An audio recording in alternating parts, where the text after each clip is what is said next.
Hey everyone!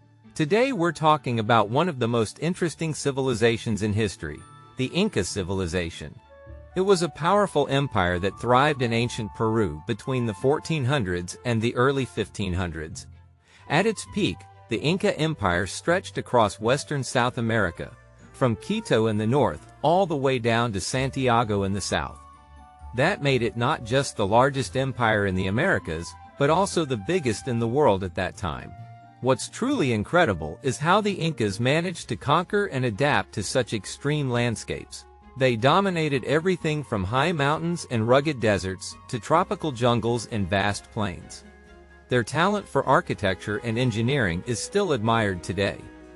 Whether it was constructing massive stone buildings, carving out terraces on steep slopes, or building roads and highways that connected the empire, the Incas left behind structures that continue to amaze people, especially at world-famous sites like Machu Picchu.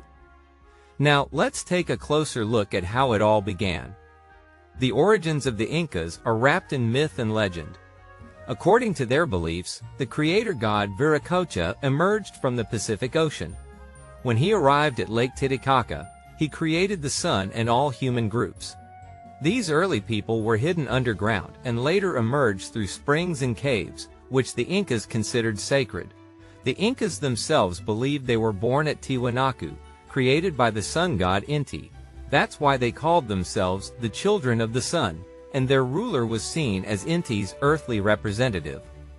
Another legend says the first Incas came from a cave called Tampu Toku, also known as the House of Windows, located south of Cusco. The first two humans, Manco Capac and Mama Oclu, were both siblings and husband and wife. They were joined by three other pairs of siblings, and together they set out to build their civilization. After defeating their rivals, the Chanca people, with the help of stone warriors, they finally settled in the Cusco Valley. Manco Capac then threw a golden rod into the ground to mark the foundation of their capital, Cusco. While these myths are fascinating, archaeological evidence suggests that people had already been living in the Cusco Valley as early as 4500 BCE, surviving as hunter-gatherers. However, it wasn't until around 1000 CE that Cusco started becoming an important center. By the late 14th century, the Incas began uniting nearby regions. But it was under the leadership of Pachacuti Inca Yupanqui in the early 15th century that the empire really took off. After defeating the Chanca people in 1438, the Incas started expanding in all directions, absorbing other civilizations like the Lupaca, Cola, Shimor, and Huanca. They established an efficient administrative and tax system that strengthened their grip over the region. The speed of the Inca Empire's growth is mind-blowing. Pachacuti's successor, Thupa Inca Yupanqui, expanded the empire by an astonishing 4,000 kilometers. The Incas referred to their empire as Tawantinsuyu, which means land of the four quarters. They divided it into four regions, each connected to their capital, Cusco, which they believed was the center of the world. Highways and sacred pathways, called sikhse, radiated outward, linking the empire together. Covering 5,500 kilometers from north to south, the empire spanned parts of Ecuador, Peru, Chile, Bolivia, Argentina, and Colombia. It was home to about 10 million people who spoke over 30 different languages. The Incas had a well-organized government. Their rulers, known as Sapa Incas, were absolute leaders who lived in luxury.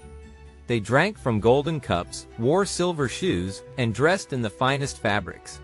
Even after death, they were treated with the same level of respect. Mummies of past rulers were preserved and brought out during ceremonies, dressed in their finest clothes, offered food and drink, and even consulted on important matters. The Inca administration was structured like their architecture, compartmentalized but interconnected. At the top was the ruler, supported by 10 noble families called Panaca. Beneath them were additional noble groups, including those who were adopted into the Inca elite. Local governance was handled by smaller units called elas, which were collections of families that shared land and supported each other. Each ailu was overseen by local leaders, called curacas, who could even include women. The empire was divided into 4 regions, each managed by a governor who reported directly to the ruler in Cusco. To ensure loyalty, the Incas kept the children of local leaders at the capital as a form of insurance. The most powerful roles in politics, religion, and the military were held by the Inca elite, who were recognized by their large ear spools. To maintain control, the Incas built fortresses and administrative centers in key locations. Taxes were collected in the form of goods or labor since there was no currency. People contributed food, textiles, metals, and even exotic items like feathers and shells. They also provided labor, known as mita service, to work on state projects such as roads, terraces, and storage facilities. Agricultural lands were divided into 3 parts: one for the gods, one for the state, and one for the farmers themselves. To keep records, the Incas used a unique system called quipu.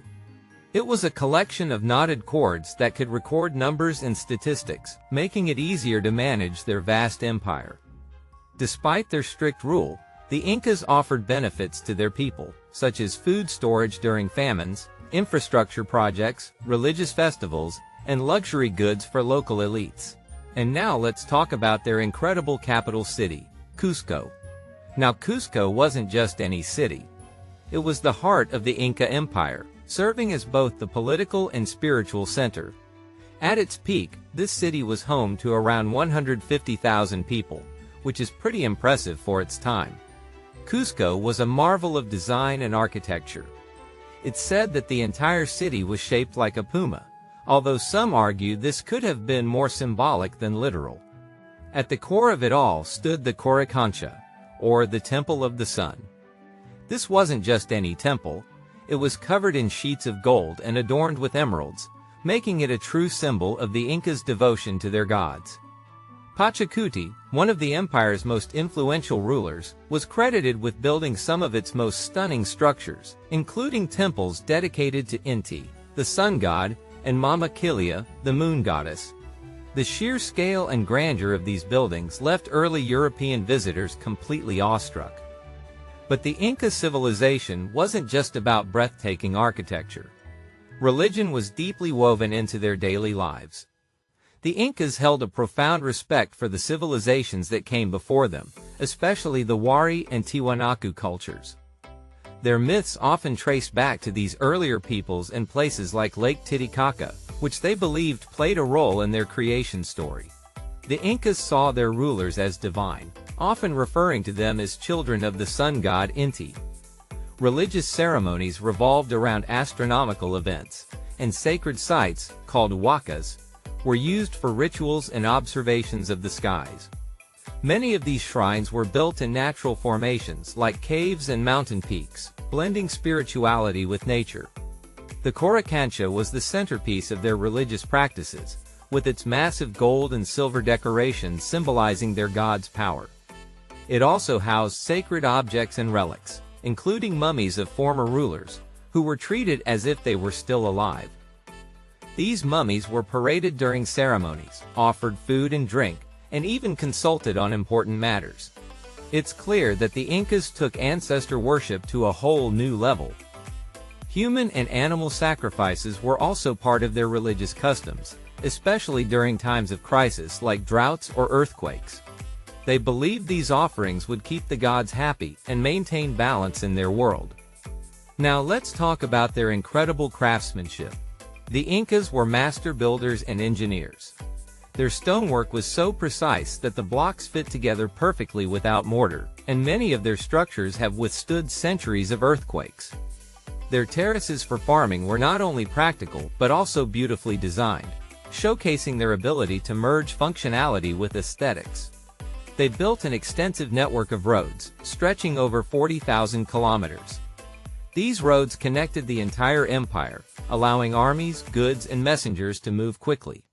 They even had a relay system of runners, called chasquis, who could cover long distances in a day to deliver messages, an early version of express mail, if you will. Art also played a significant role in Inca culture.